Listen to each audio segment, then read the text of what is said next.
me an email. And I'll get you all added. Sorry, that's being difficult. I've never had issues with it. Just your email address is all I need to get you added into the map. Because unfortunately, there really isn't a good way right now with Google Maps, unless someone else knows, that I know of, to create a collaborative map without an email address. I tried it at one of my other conferences and gave people the link, and since they weren't a part of the map originally, it wasn't allowing them to edit the map. Even if it was public. Yep, so. And then after you send me your email address, go ahead and start playing with Google Maps. Try to create your own. I've done it personally with putting on a vacation.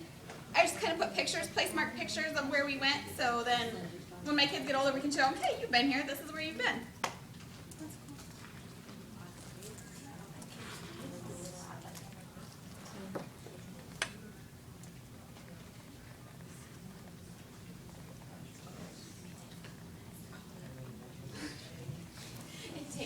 It takes a good 1 to 2 minutes for it to start ringing. And if you're trying to set up Google Voice, just to give you a heads up and you don't have it yet, it will give you a little code, and Google Voice will actually call you, but it does take about 1 to 2 minutes for that call to come through. So, just to give you a heads up.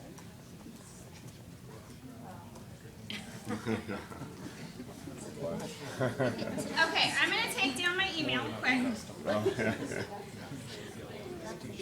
Yeah, right. Stay alive for time. Warm. Right. Throwing it out smaller. Maybe she does. I don't know where.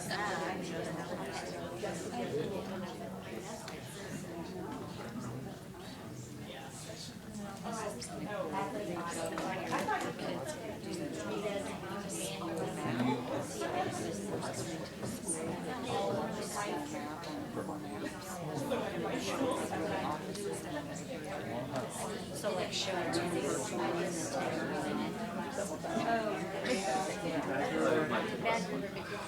Make a map. Oh, there we go. Go in and there's a place where you can put create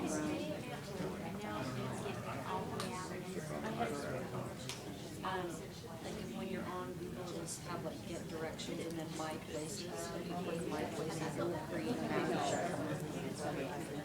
It's not giving me that item.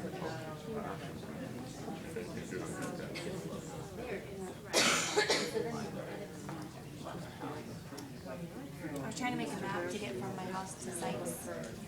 There's no sites. I was going to say it doesn't exist. No, it's nowhere on it. Always wanted directions. So like I can have them print off from their house.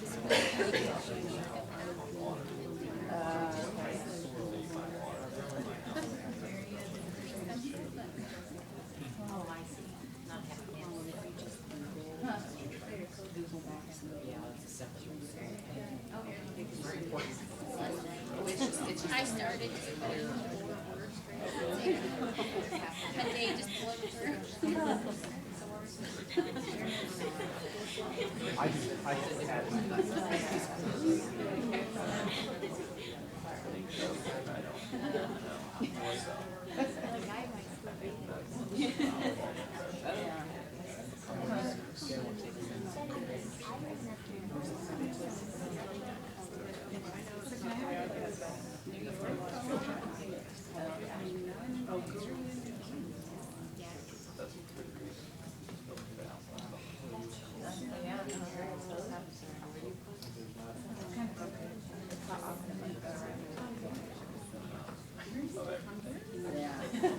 Not just my house. They're watching. There'll be a big booming voice. What are you doing?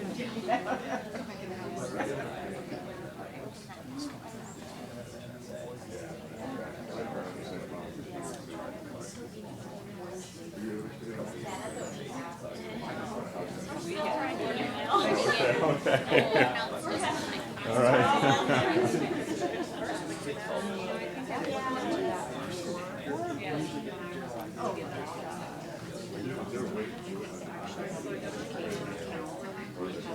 Not tried that yet. I know on Google Earth you cannot put place marks on the map, so I'm wondering if Google Maps is the same.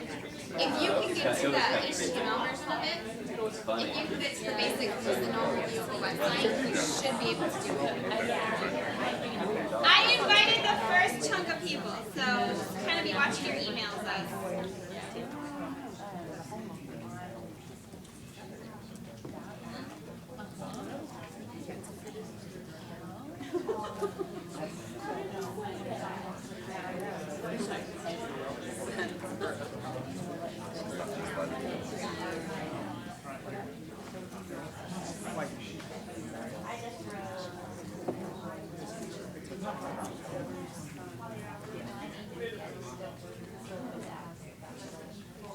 You're all from the same school. Same district, they're the same school. That's what I meant. Okay, you're off from Kansas. Michigan. First time. Kansas? Kansas, yes. Kevin had a conference in October.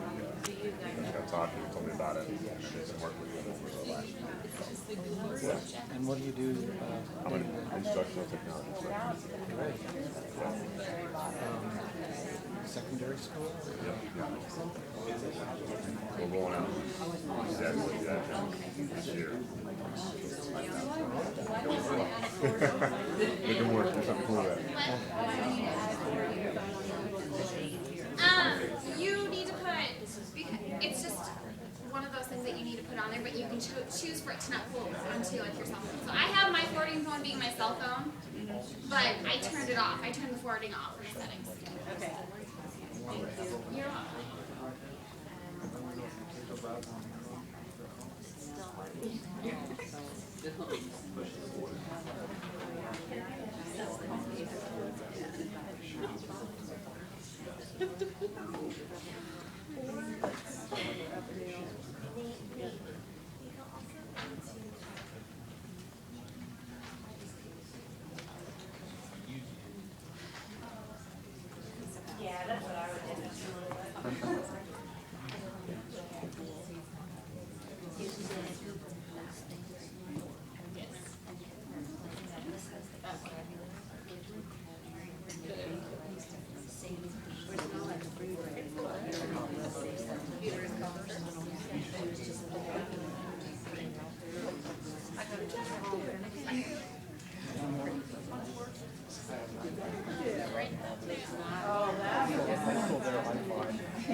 Class collaboration, different information.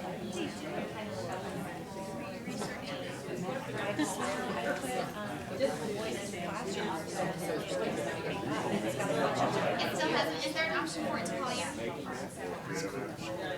Well, Do the hang up and then I'll be there to help. There is a way for it to reprogram it to recall. So. Send it as a text message. You can listen to it.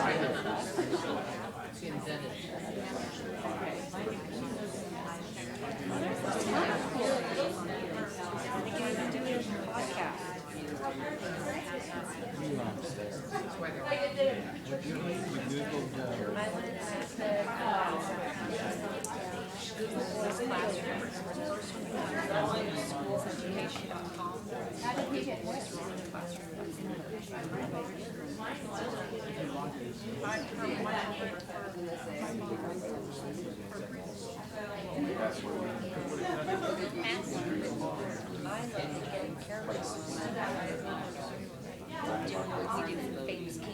Okay, I just have one more group left to invite, and then That would be cool. you should have everybody. You could set it up as like sensors and play around trying to identify.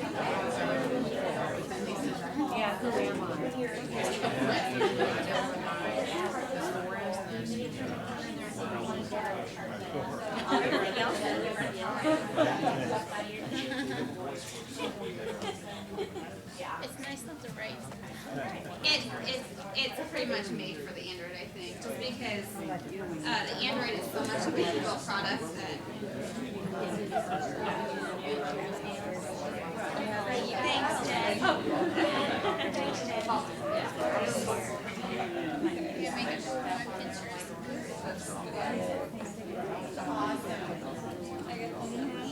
You just started something.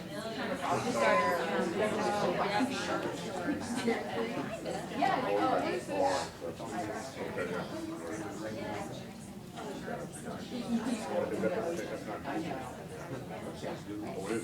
Okay, all right. Yeah.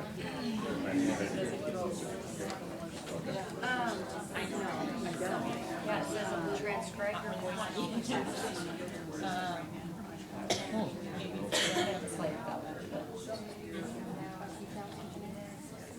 Okay, for those of you that are on the Google Maps, just to kind of give you guys a little bit of a inside tutorial about it, once you've created your map, you can go ahead and click edit, and it allows you to edit your title, your description. You can also, and this is how I invited everybody, is I clicked on the collaborate, and it lets you type in email addresses, and it even gives you the link to share with people. If you guys want to find the Google map, it should have emailed you all. If not, check in your maps and then go to My Places, and it should be in your list of maps now.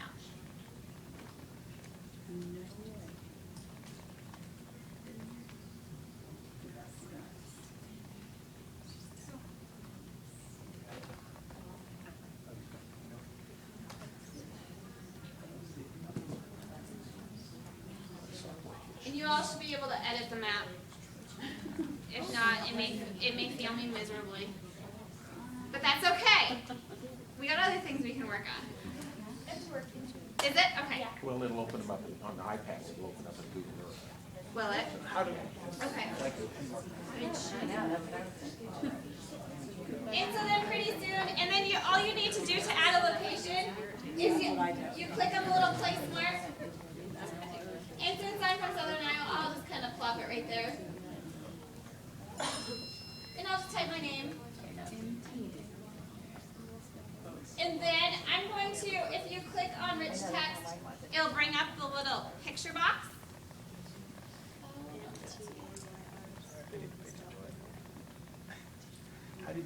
And you can, if you have a URL to your picture, so like if you put it in your Google Drive and you have a URL to it, you can put it here.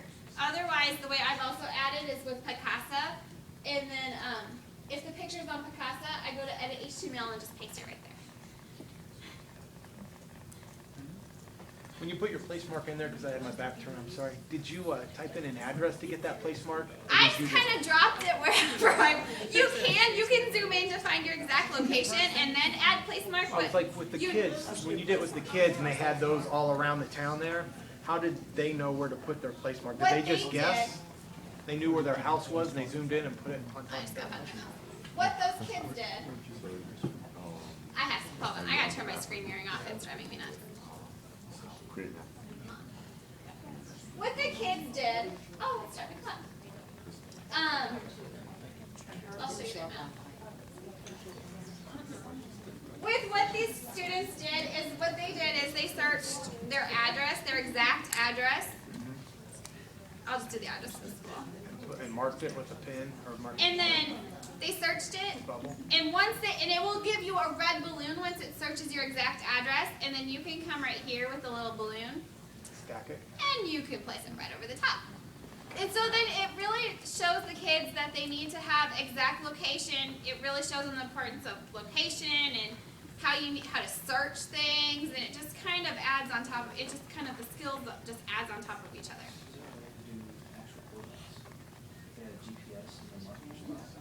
I have not tried that. be. I just don't know. I'm going to put on that on my to-do list to look up, because that would be, for them to do exact coordinates, that'd be great. And that would get them even more precise. And then here's the little line that you can draw a line. You can draw a line along roads. You can draw shapes. So if you wanted to see, you know, the geographical, you know, see if everybody's in like a triangle or a square or wherever the majority of the points land, you can pick that. And it's just a matter of going, clicking, and then start drawing. So I'm going to draw from point A to point B, and then my line will be there.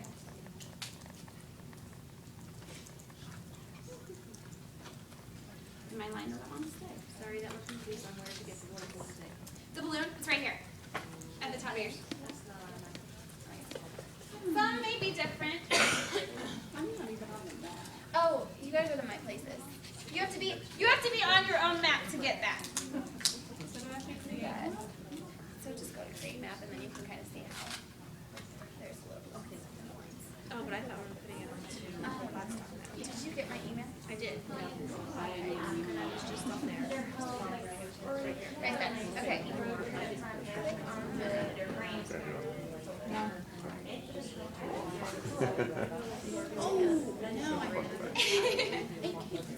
It takes a while.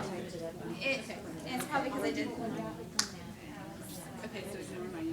Yep, and you click edit. Do your spot on there, Greg? And you have to click edit for you to be able to add your place marker. Do I need to say save to my places before I start playing? Yeah. And then once you add your save. Yep. Don't describe it there. Go over here and add your balloon first, and you can even search your location first if that's what you want. Oh, here? Yep.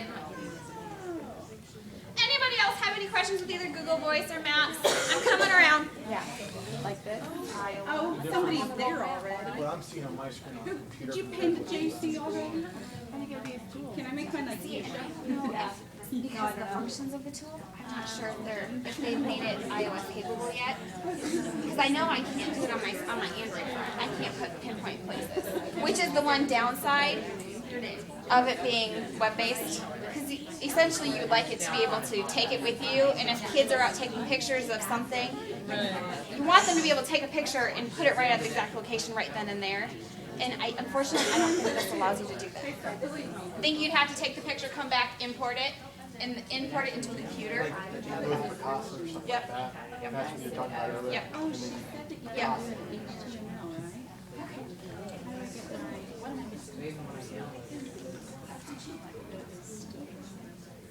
Did you get the email? Okay, go back to the email. Oh, no, you're on the right. You are. I'm on the right? Yep. On the blue page. Well,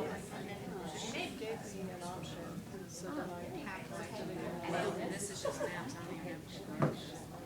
and then you come over here and you can search your location first. Search your location first, and then because if you click on the blue first, you almost have to put your pinpoint. You have to kind of guesstimate. If you search it, it'll zoom you in really close.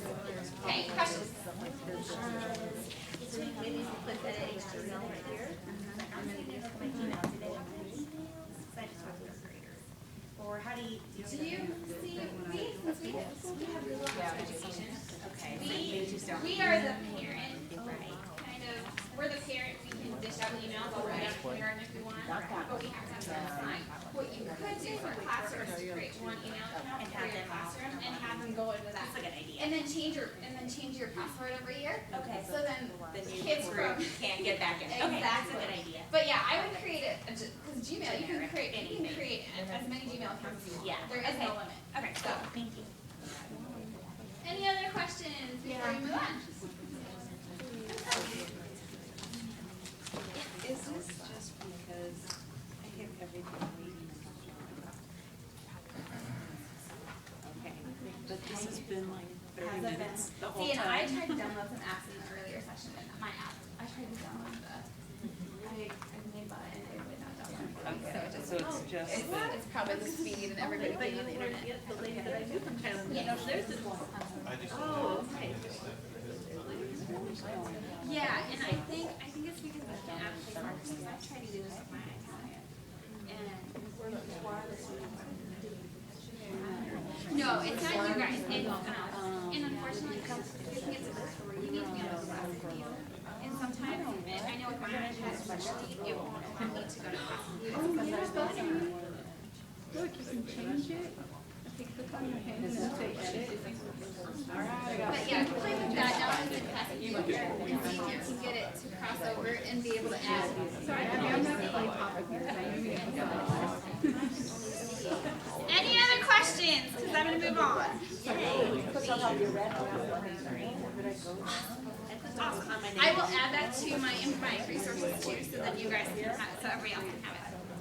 There is a way that you can add resources, and thank you. What's your name? Thank you to Aaron. He found a way to add coordinates to search coordinates on Google Maps to add your place marker to exact coordinates. So I will put that on this big resources page. I'll give you guys the link to after I'm done. Did you change yours? I don't get yours changed. No, I'm. Oh, what if you refresh it?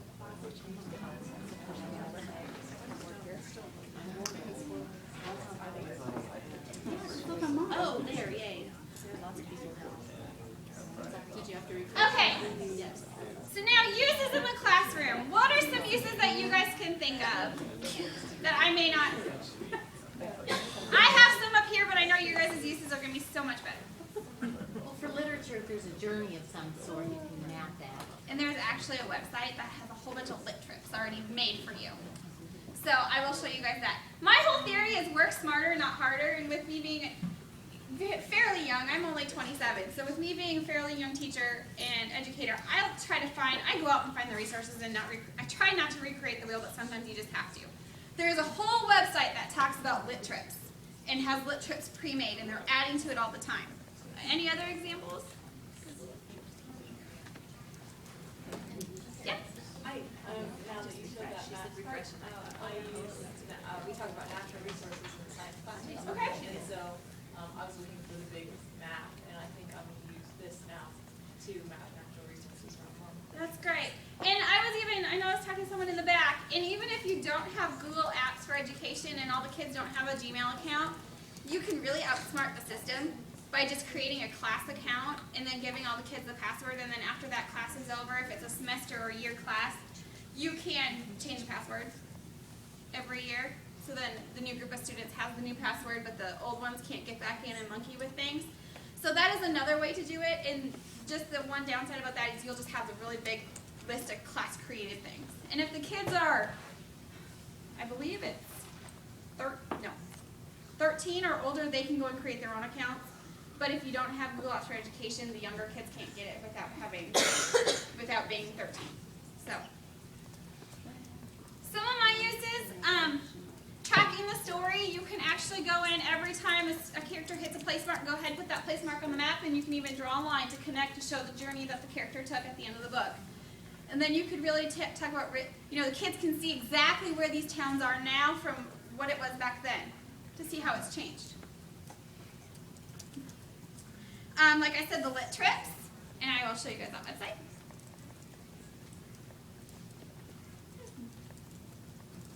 I have a lot going.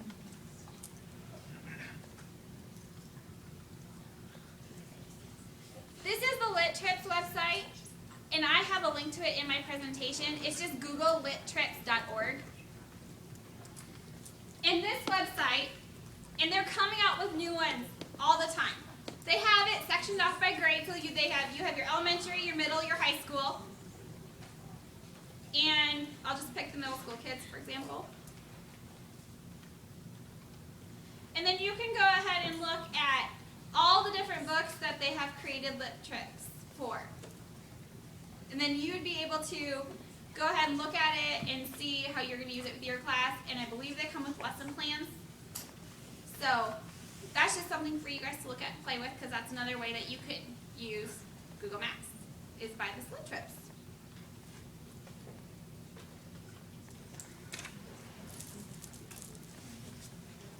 You can, like I said before, plotting data, they use, like that science class did, they use the maps to plot their samples and the results from their soil samples. Another thing would be state projects. How many of your elementary schools where you're from have state projects where the kids have to study a state and then report about it? In Iowa, all of our 4th graders have to study about, they do regions of the United States, and then within the region they have to pick a state. And this would be a great way for the kids to be able to pinpoint the state, because they have to report on the state flower, the bird, the flag, the song, and there's a couple other things that they have to do too. And some of our teachers have went to make interactive posters, but this would be just another way to show exact location. A lot of the kids in Iowa, especially where I'm from, is they're very low socioeconomic status, so they really don't travel a lot. And so this is a way for them to travel and see other places without actually being there and seeing the actual nonfiction pictures, the actual realistic pictures. The secondary, oh, and then Scribble. This is my other favorite. How many of you ever heard of Scribble? Scribble is a program where you can actually go and draw on your map. So you can go ahead and create map. And it's just scribblemaps.com is the website.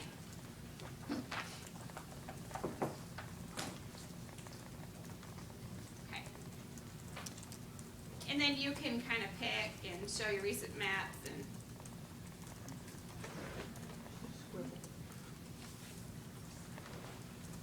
oh, no, I don't want to do that.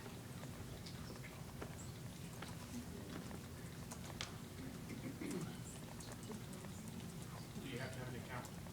You shouldn't have to. I didn't have to sign in. And then here you can kind of fill. You can draw a line. And it actually shows you, when I was drawing the line, it shows you degrees and it shows you kilometers. And it's just not, I set it up wrong. Let me see if I can. So on the Scribble, do you import one of your maps into it, or do you? You should be able just to go right into Google Maps.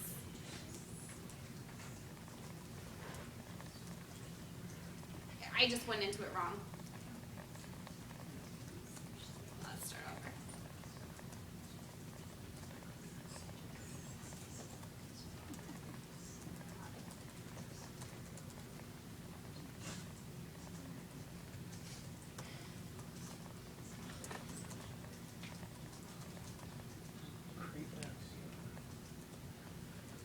And it has to load, and that's the one thing about Scribble is that it's a web based, so that if you have a lot of kids trying to access it at once, it's very slow. But you can see and you can draw. You can circle. Well, we're talking about Canada today, or so you can really draw pictures on it and really emphasize the different locations that you're trying to study. And it has the same features of satellite, hybrid, terrain, and map, just like Google Maps does. You can type right on it, and give a description. And you could drop a place marker, and this lets you pick whatever. You have numerous amounts of place markers to choose from. The kids could have a lot of fun with this, and they could really make it unique. They could put vehicles there. They could pick different cars. Well, I want a blue car today, and I'm going to put it right on my map to show where I'm driving to. And you can really use Scribble with any age. As long as they know how to work a mouse, you're fine. Granted, and a lot of times these kids know things way before I do. So, and I think I'm pretty up to date on things, and I'm not. But Scribble is just another fun tool to play with that you can use Google Maps to write on, annotate, all that fun stuff. Any questions about Scribble? And it's just scribblemaps.com.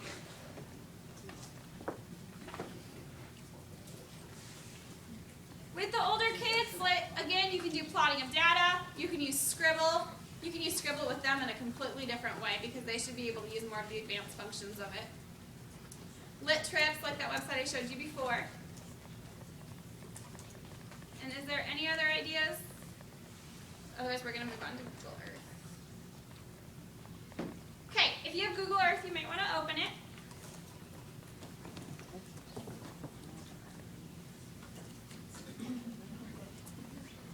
Google Earth is a standalone software that allows you to view things in 3D images. And Google Earth has been around quite a bit, so I'm sure you know a lot of you. How many of you have not used Google Earth before? Okay, the majority. It gives you realistic pictures. It allows you to explore more than just Earth. It allows you to go to the different planets. It allows you to do Earth from different time periods. And it allows you to annotate your custom pins just like Google Maps did. So it has some of the same features as Google Maps, except for since Google Earth is a standalone feature on your computer, since it's software you have to download, you can't really collaborate with Google Earth as much as you can collaborate with Google Maps. And then, on Google Earth, a really cool function is you can take your Google Voice and you can actually put a recording, so the kids can go in and really put a recording with a picture. So I did one as an example about Niagara Falls. And I'm going to have to zoom in. And then I used Vocaroo. How many of you heard of Vocaroo? Or Vocaroo, however you want to say it. I use Vocaroo to record my voice, and that's web-based, and that gives you a URL that it stores it in an embed code. And so,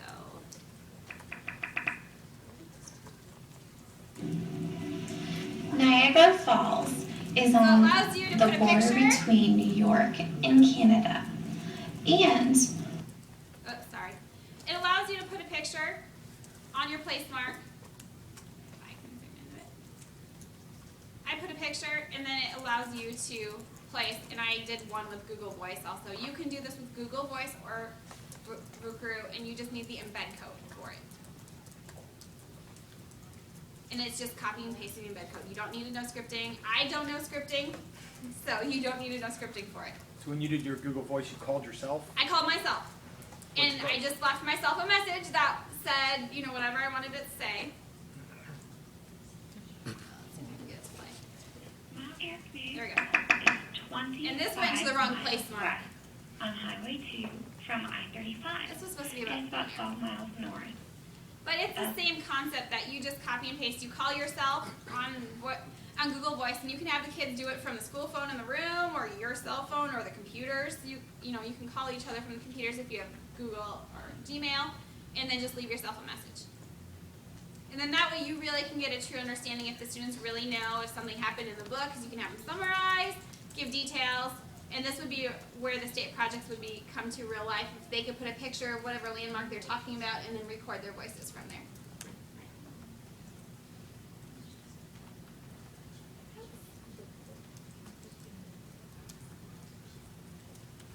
Some uses for it in the classroom. This is going to mimic a lot of what Google Maps would be used for. You could study outer space. And you can change the layers. Up here, there's a little planet icon. And just pull it down, and you can do skies, the sky, Mars, and moon. You're kind of limited, but it still allows them to go fly out. Whoops. You guys. Allows you to fly out and really see if you're studying constellations. A lot of times you try to show the kids as realistic pictures as you possibly can, but this really allows them to see it in Google Earth as a different perspective, and you can zoom out. I wish I had this when I was in elementary school. You can see Mars. And it's real pictures from NASA, and it gives you the coordinates for it, elevation, all that kind of good stuff. And then there's actually pictures. It shows like if people put pictures or about it, and it kind of just gives them a traveler's guide, and it gives them more information. And then the moon. You know, it's just the things that kids can't see that they get so curious about. They just want to see more. And on the iPad app too, there's an iPad app that NASA's come out with that has really good outer space. This is kind of off topic, but NASA's come out with some really good. It's Science 360, Planets, and NASA are the three apps on an iPad for science that are fabulous. So just sidetrack. It's NASA, Science 360, and Planets, and they're all free.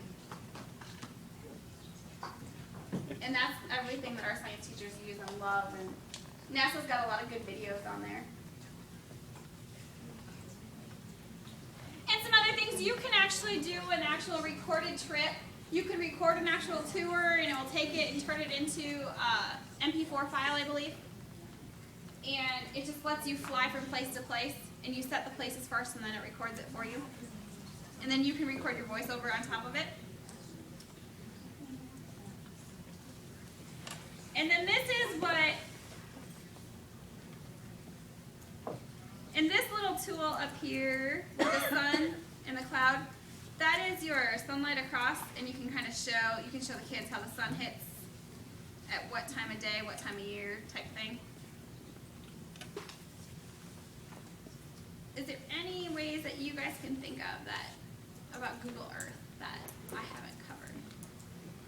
There's a lot of KML file downloads. I've downloaded stuff from the USGS Yep. for like volcanoes and earthquakes, and it'll give you by hour, by week, by month information on earthquakes. And it'll give you all the plate tectonic lines and how fast they're moving at each boundary. Yep. Things like that. And there's a ton, if you go to Google Earth, there's a ton of tutorials and stuff that's already pre-made that you can just take and use as your will. Like, again, you could do the lip trips with the annotation. You can use it for the different time periods, and there is, if you go to Earth, since I'm not there, it will show you, you can use the slider right here. Oh, that's a ruler, sorry. You can use your slider again and just kind of show what Earth looks like, how it's changed.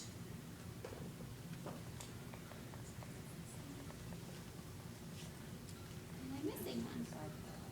And here is exactly where, for place marks, you can put your exact latitude and longitude in for the exact degrees place marks.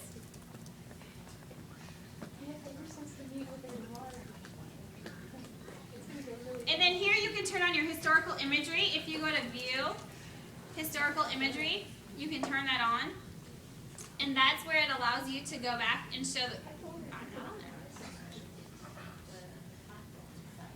there. It allows you to show the kids what Earth looked like as time progresses. And it's not. I apologize, it's not working on mine right now.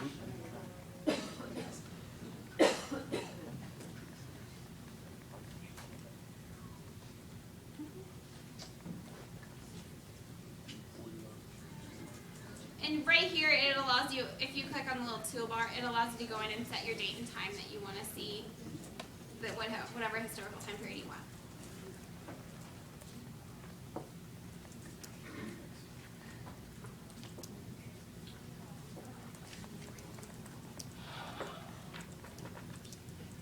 And for the secondary, you can use it for the time period, real-time coordinates for measurement. You can take that there's a little ruler tool, and you can measure from one coordinate to another and show the kids how they can apply that to real life. Because I don't hear it.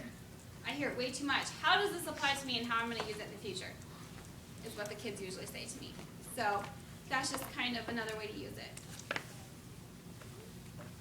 And then you can also take a virtual tour. Okay, I'm going to move on to Google SketchUp. Well, it's not Google anymore, but I still think of it always Google.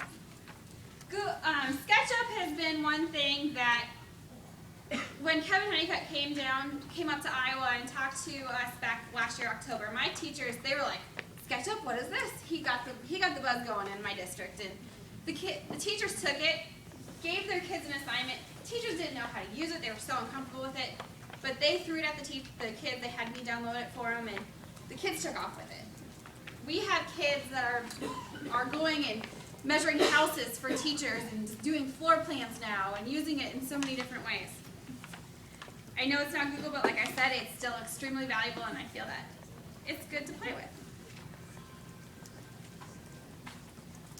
SketchUp, the great thing about it is it's great for beginners. I look at it as a simplified version of AutoCAD. You can use it for more than just modeling buildings. You can show, I had a student in high school that showed the water cycle on SketchUp. He actually took the time and drew it all out. The little kids can do their three-dimensional shapes and geometry on there. You can show them what a sphere looks like. You can show them what a cube looks like. And you can rotate it, and so they really can see all different sides of it. The students will take this and they will explore. They will find out how to do things so much further than what you know how to do. And it works hand in hand with Google Earth, and I can talk to you about that. This is what one of my students, he is a little more of an advanced student, he was the one that kind of took, that is really good at AutoCAD. He took this and he built his future school.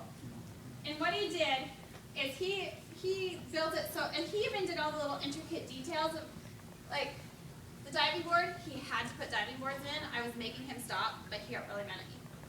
The tennis court on the tennis net, I don't have the exact picture with me. I'm just really mad at myself that I forgot it. But on the tennis net, he actually took the tennis net and actually hand drew every single little square. He had to make sure that all the lines on the tennis court were exact. He has all the markers for the football field, exactly where they go. You can go inside these buildings and actually see the concession stand and see the locker room doors. And this is a student that got really mad because he had 3 weeks to work on it, and he walked in the door with me into the computer lab at 7 o'clock in the morning. He stayed in there till about noon, which I'm pretty sure he missed some classes. And then he came back and stayed until I left about 4:30, 5 o'clock at night. We were unfortunate this past year to not have one-to-one computers in our high school. Our 7th and 8th graders have them, and then we took them away. In 9 through 12, they had the computer lab. That was it. Now they're going to have one-to-one computers, and that was one of my pushes for this, to show the school board, saying, hey, this kid was at school when he could have been at home spending time with his family, and this is what he created. And so if you let the students do what they like to do, you'll be amazed. So that's his future school. So for the elementary, you can do shapes, you can show simple geometry, and you can also animate. And you can animate that for the high school. And this is what video I want to show you guys, which I already have it. I saw this. I went to ISTE this year, and out in San Diego, and I went to even more Google Geekness presentation, or no, it was all about SketchUp. And this was animated using nothing but Google SketchUp.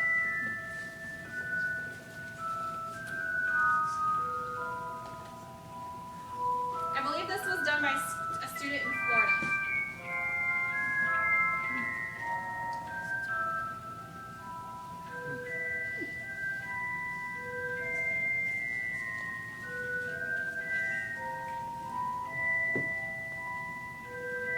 He even wrote on the sign with wording in SketchUp. And some of this stuff you can actually import from the SketchUp warehouse.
Decided how that person was going to show what they thought about Harry Potter and where the setting was at. And you do that all with Google SketchUp. So if you have Google SketchUp downloaded, this is going to be the screen that you see, and you can make that go away. And you just start using SketchUp, and then you get this lovely figure. This figure is 6 feet tall. And so then you want to make sure the kids never get rid of this person, because the person is going to be their way for dimensions to make sure they get everything in proportion and the right size and all that kind of stuff. How many of you have used SketchUp before? Okay. So for those of you that haven't, I'll just do kind of a quick intro for it. you have multiple different tools that you can use. You have your pencil, and then you have, first on here, there's an X and Y axis, and you have your origin point that you want to make sure your kids follow on. So if you want to do just a simple square, you start at origin, and you can, it will always tell you what axis you're on. It's always kind of reading your mind. And then you can bring it out. And then there, I've laid my foundation for my house if that's what I wanted to create or anything. And then I can come up here and take this little lovely tool, it's called your push-pull tool, and I can pull it. And I don't have to put in, I don't have to make sure I get the exact coordinates. What you can do is, this little box down here has your dimensions, so I want to make sure I have 10 foot. I have 10 feet ceilings. And my box will automatically go to 10 feet. And so that's just kind of a simple way. And then you can create, and then you can decide if you want to paint it, you can do translucent. And I'm on a Mac and PC, it looks different. Your menus look different, so just kind of, just have to play with it, but you all have your paint bucket. You can do windows, you can do, if you want a stone side of your house, I can pick, I want brick. And then you can put brick all the way around. If you want to move your house around, you have your orbit tool, and that will move you around it in all of your dimensions, in your 3 dimensions. The one thing that the kids get really, really confused about is if they get turned around and if they get to a point where they are below the origin point and then they start drawing, they get really disorientated. And you can show at the bottom, you can see that your person never went away because you can see their feet. And you can also go into, you can zoom into the box. And there's your person. Sorry. Touchy. And Mac users, the downside is it works great with a 2-button mouse, and since Macs really aren't, you just got to use Control-Click, or you need to get an external mouse that's 2-button. Because there's a lot of right-clicking and stuff that you have to do. A lot of places where my kids get all their stuff is the 3D warehouse. And that is right here. And how I got there, I just clicked on the little box with the yellow arrow. And then you can search roller coasters. And then it brings you a whole bunch of different roller coasters. And then all you have to do is download the model, and it'll put it right into your Google SketchUp for you. And then you can take it, and you can move it where you want. It has exact models of the roller coasters if you want, and it has my house by this humongous roller coaster. So what I want you guys to do right now is I want you guys just to kind of play around with Google SketchUp for those of you that actually have it downloaded. And just to kind of show you, just so you can kind of get a feel for it. It took me a while. I always tend to draw, I was drawing things out in the middle in thin air a lot when I couldn't get a hang of it at first. So, let's see if I have any other. Just trying to see if I have any other examples for you.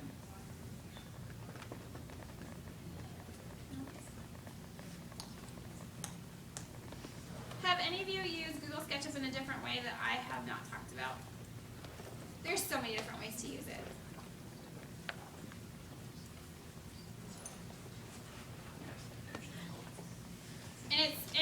There's always new things changing.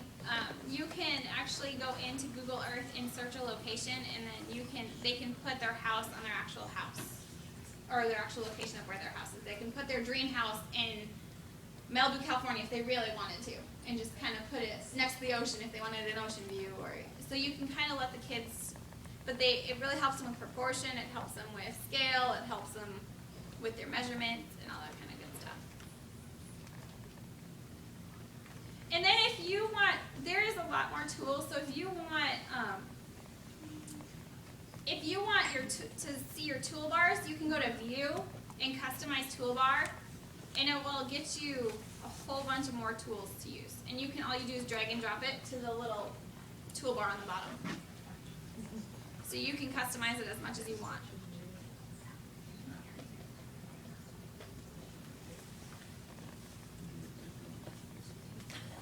Any questions? questions about Google? Any questions about Google SketchUp? And YouTube has their own SketchUp channel on their YouTube channel. So if you have something that, if there's something that you really want to know how to do and you don't know how, I would go search on the Google or YouTube channel for SketchUp, and it will allow you to get that way, to get there. And they have add-ins for physics that I have not played with yet. And there's a bunch of different add-ons, so you can search that too. If you just search SketchUp add-ins, it'll get you different toolbars for like physics, and it'll get you different toolbars for the different aspects that they already have. And I'm not a high school teacher, so I would not know the first thing about that.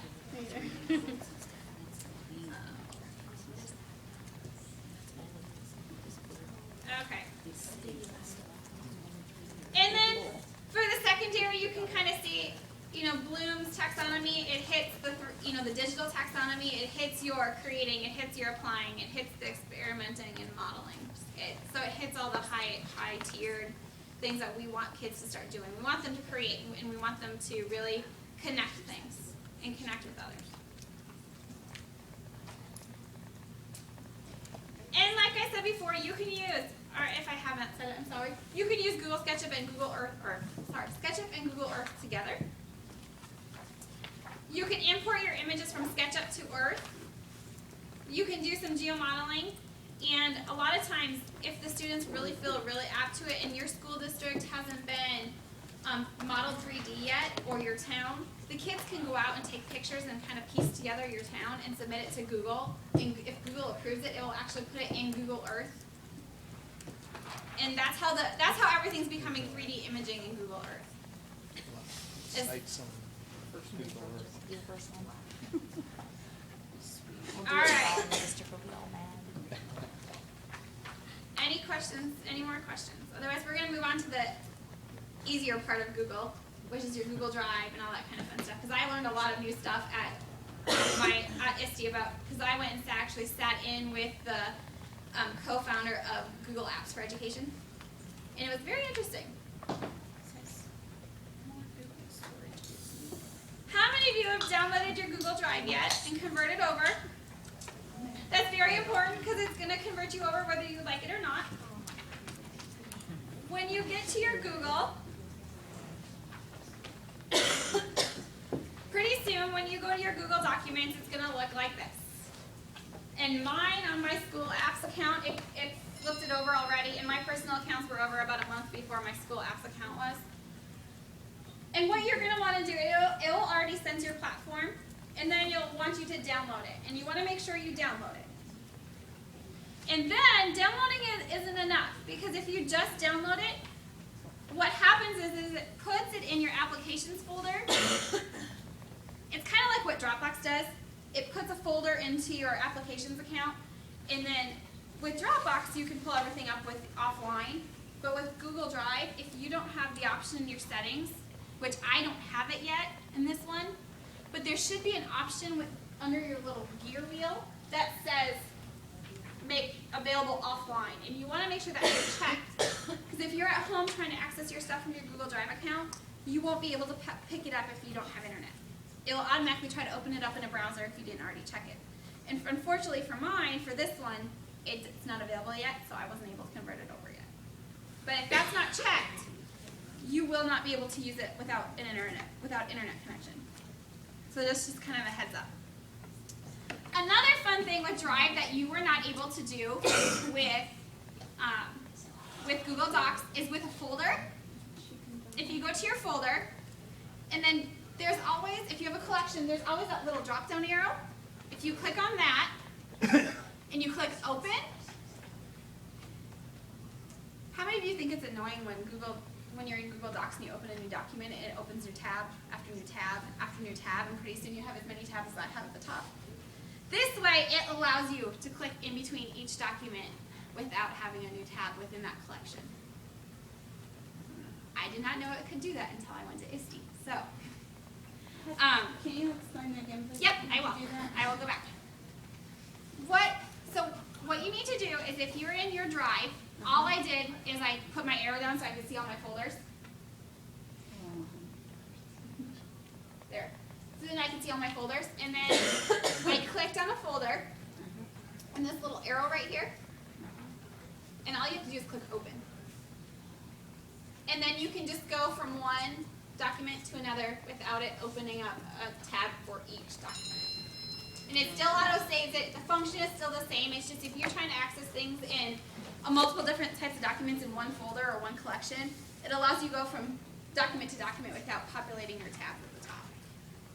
And then all it did for me is it opened the collection in a tab instead of opening each document from the collection into a tab. This is kind of an organizational thing. I know it drives my principal nuts at the school when she can't organize her Google Docs because there really is no rhyme or reason for the mess. And so, since you can't organize it that way, you can view it through your drive, the folders on the side. Okay.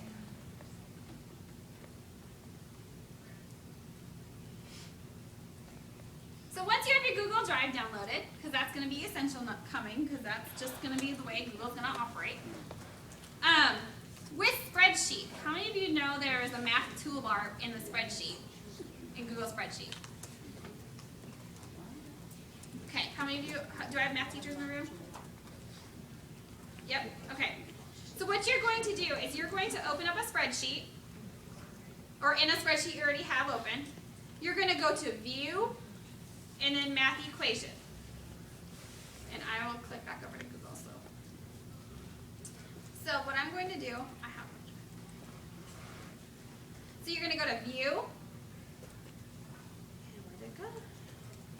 It's hidden. It's in here. It's just another toolbar that, now this is going to fail me.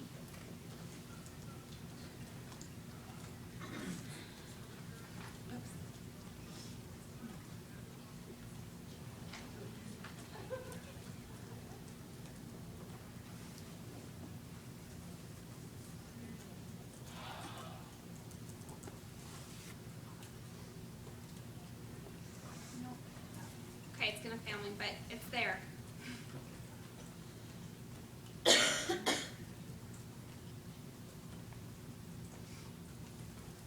And I'm wondering if it's because I'm in my apps account.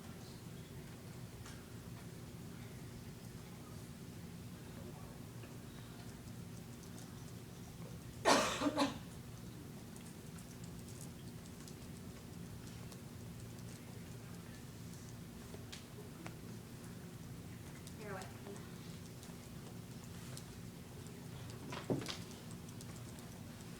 There's just so many differences between my apps account and my actual account. It just kind of gets.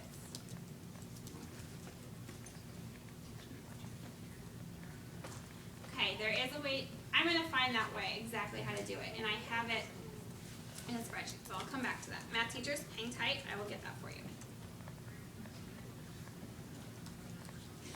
I forgot where it was at. With your documents, how many of you use the research function within your Google Documents? How many of you knew it was there? Nope. There is now a research function, and English teachers beware. It actually puts footnotes for you when you cite research. So when you go into your Google Drive, and you create your document, and then you go into your tools, and you go to research. It pops up over on the side. And you can research Scholar, so the kids can go actually get things off Google Scholar. They can get images, and they can get quotes. So if I want to put an image in, and I will say, I'll just go fire. And then I want to put an image in here. It inserts my image, and do you see it leaves a little, it has a little number 1 right next to it. It will actually put the citation at the bottom of in the footer. So I know a lot of kids don't like citing sources and all that kind of good stuff, but it will actually put it down there for you so you actually know the link that they went to get that paper or to get that picture. And there is actually quotes too that you can look like. I have a dream. Oops, I can't spell today. And so then if I want to come and actually find Martin Luther King's I Have a Dream, I can take it and just click on it and then insert it. And look, there's another little 2 right there, and it cited my source at the bottom. Okay, so something new? We learned something cool? I just wanted you guys to at least learn one new thing today. I need that in college. Yes, I did need that. Yep, you need that in college, exactly. But this is just a way, and you can, like I said, you can get it from Scholars, you can get it from Google Scholar too, and that's one big thing when I was in college. I used it all the time because you were trying to look for credible sources. And this way you can actually go and have the link to it at the bottom of your page. So that's the cool thing with Google Docs that's kind of new. And they just added that. It will actually translate your document. So if I wanted to translate the I Have a Dream speech, and I wanted to translate it, we'll just do, someone pick a language. German. German? All right. And I've heard, and I taught in Spanish for 2 years, and there are some little quirks with all translators that it won't get it 100% correct, but I've been told by language teachers that this is pretty darn close. Because nothing will be 100% correct from what I have found. But I think this is better than Babelfish, and that's what I used throughout my high school career when I was translating. So if you want the kids to see, if you're a language teacher and you want the kids to translate it, and then you can translate it back,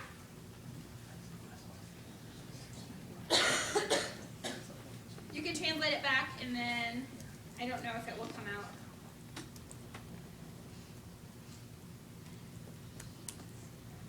See, and when you translate it back, it won't get 100%. Like here, it says creed. Well, we know it doesn't say creed. So just to kind of give you a head, just to kind of have the kids be forewarned about that. But it does offer translation. And what other fun things? Anybody else know fun things to do?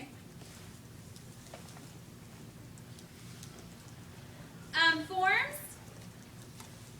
How many of you know that forms you could do choose your own adventure? Or self-grading quizzes? Who wants to know how to do those? Okay. Choose your own adventure. If you get your Google Forms and create a form, it depends. Choose your own adventure you can only do with multiple choice questions. And when you do this, you have a question and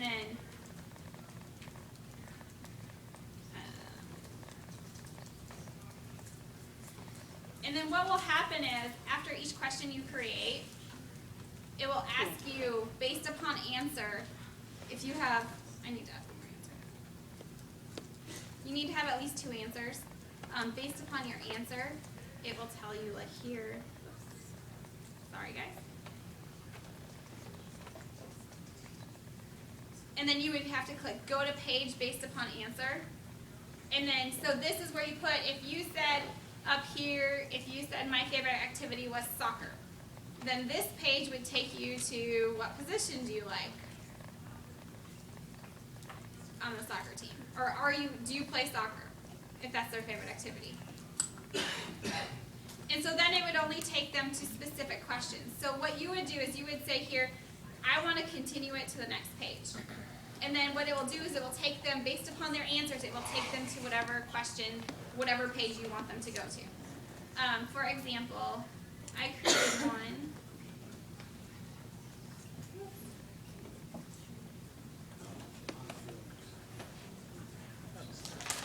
And we're in Google Forms. I created one for my staff about when we were discussing laptops and iPads and whether we should go one-to-one with laptops. Now, questions if I can find it. There it is. And you can kind of see how I have it set up. So what I did is I had it broken apart in pages. And so the staff were going to go to this website and take the survey. The first two are just essay questions. And then this is where I start to get specific. And so if I go to edit page, you can actually see how I have it laid out. So if they chose that they wanted a white math book to come back, then they can go to page 4. If they chose they wanted a MacBook Air, they could go to page 4. But iPads, if they said they wanted an iPad, they would go to page 3. And then for page 3, I just had them state 5 ways that they use it in their classroom, 5 projects they can utilize it for, 5 apps that will improve and enhance their teaching. And then for the laptop questions, I did the same thing, but I was able to go and actually personalize it and say MacBook instead of iPad. And then at the end, and then if they said, no, I hate one-to-one, I don't want one-to-one computers, I think it's a waste of time, then it would take them to this page where they would go to no computing device, and they'd have to tell me why they felt that they didn't want it. And then everybody at the end went to questions or comments, and then it would tell them goodbye. It'd submit their answers. So that's kind of, I've seen this done for like reading inventories for students where it has you say girl or boy, and then from there it would ask boy questions to the boys and girl questions, more specific questions to the girls. And I have a whole Google Doc full of stuff that I took, or that the person that co-founded Google Apps for Education gave us, and I have this linked onto the website where I have a whole bunch of cheat sheets for you guys. I'm just trying to show you guys So how does that then show up in the spreadsheet after you get your in the answers? spreadsheet. I will show you. It will just show. It will kind of show. It will skip questions. So, and unfortunately, my staff didn't answer those questions. But what it will do is it still shows you every single question that you had on your Google form, but it will only show you the questions that they answered. So there's going to be holes in their line of data. And so it still shows you everything, but it only shows you the questions that it allowed them to answer. You can still make required questions, and that's just by clicking a little box when you go to your form. You can make required questions. And so if you want to make sure that, see, none of these questions were required, they were all optional. But if I wanted to make sure my teachers answered it, every question, no matter if you have multiple choice, true, false, whatever, it has this box next to done, and it will make them answer the question before they can go on to the next question, onto the next page. And I've done evaluations with staff. I've had staff evaluate me this way, because then I can get the data back, and then I can put it in. It puts it in a graph for you. It puts it so then, like as an administrator, I can see what I'm doing wrong, what the staff thinks of me really, and then they can do it anonymously too. You can also, if you're apps for education, you can also have them. You can also require them to appear. You can have your users edit. You can require them to sign in if you just want your school domain to be able to answer it. And you can automatically collect their email addresses if they have to sign in. So then you can tell. So then if you're having students submit projects this way, I've had teachers have created a Google form.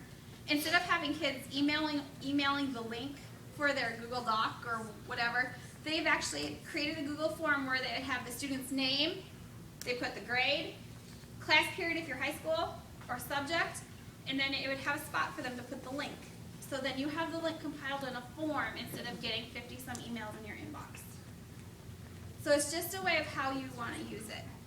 I swear by Google Forms. Yeah, so if you're a tech person, tech integrationist, tech director, I would suggest your teachers to do that, because if they keep complaining about, my inbox is too full, well, that will help eliminate if kids are automatically coming and emailing them projects. That will help eliminate that. And then once they have the one form created, they just have to make a copy and create another one for the next project. And then they can keep it for years to come. Let's see. How many of you are on Edmodo, by chance? Do you know that Edmodo is now synced with your Google Docs? It just happened like weeks ago. You can, Do you guys want me to show you? Yeah. I'm just kind of going all over. Sorry. If you go into your Edmodo,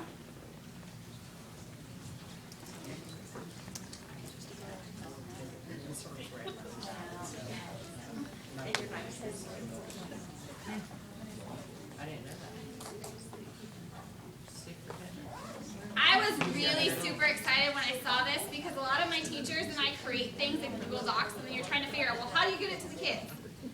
If you go into your library,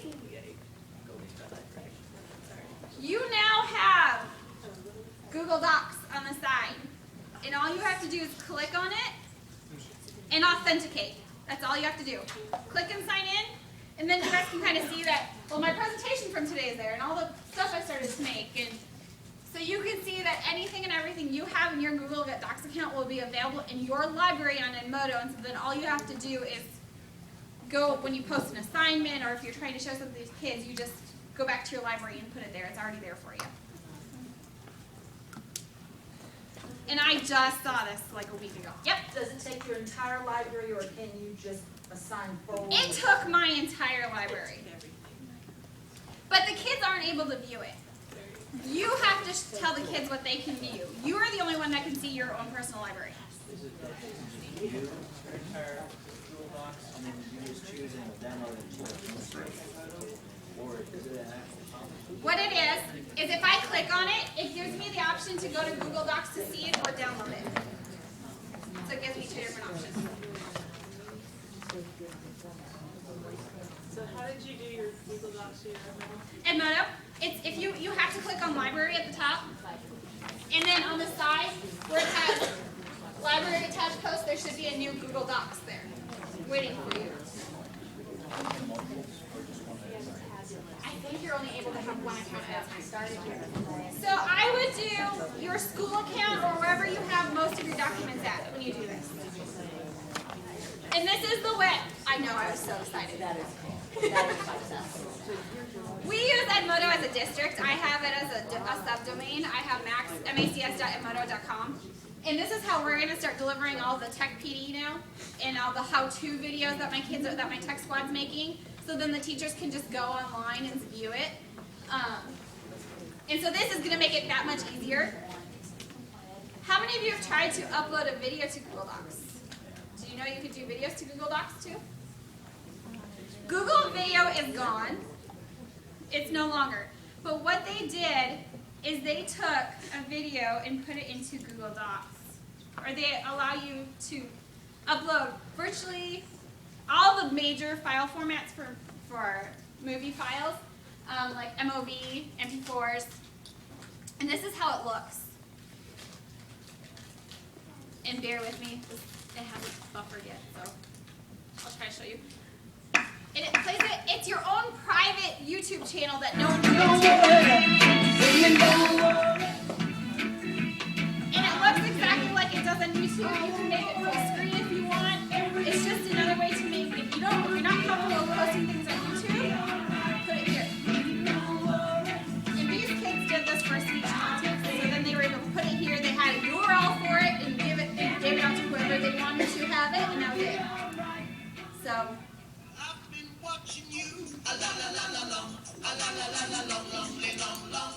And then, how many of you use Google Sites? Okay, we have Google Sites for our actual school website. And then all I had to do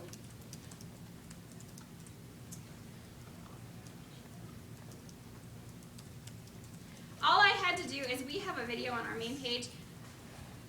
I know the big kicker was like lip dubs this year, and so after we saw the Olathe, Kansas lip dub, apparently we had to do our own.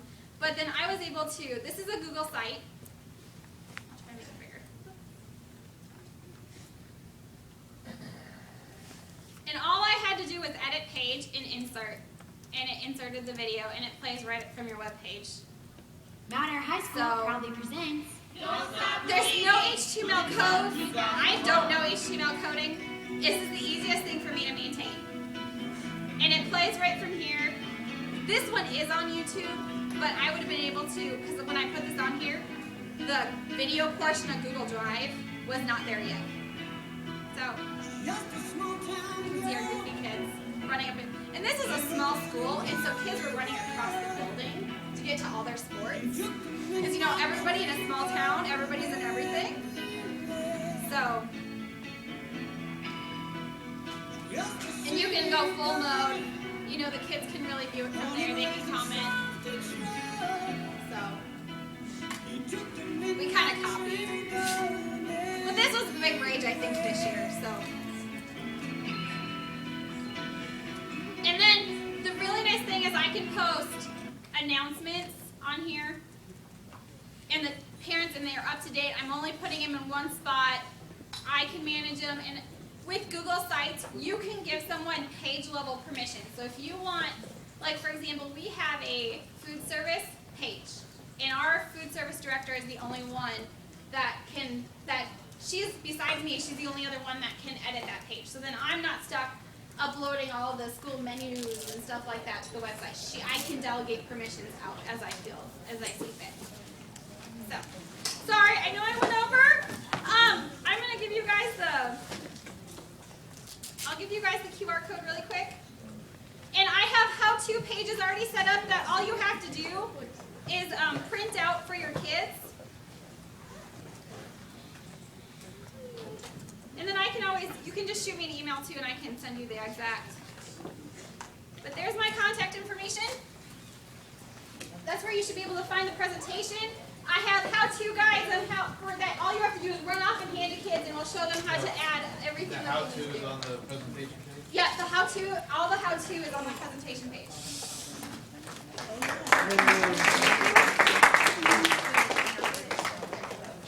Sorry. It's UKJT. Come back and show me, take a picture of your QR code. And there's more that I did not get to, so you can see the rest of the presentation too on there. It's UKJTU is the last. Yeah, capital J. Oh.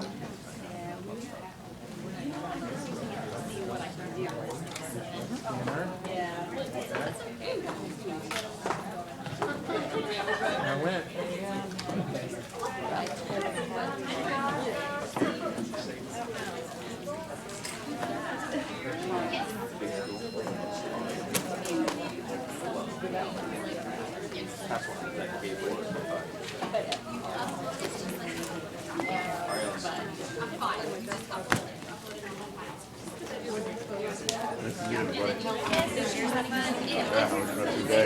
Don't think you ain't quitting. I don't know, we'll see.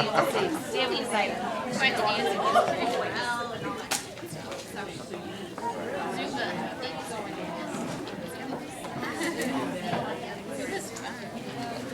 It's not at the dance. That's the only dance I do.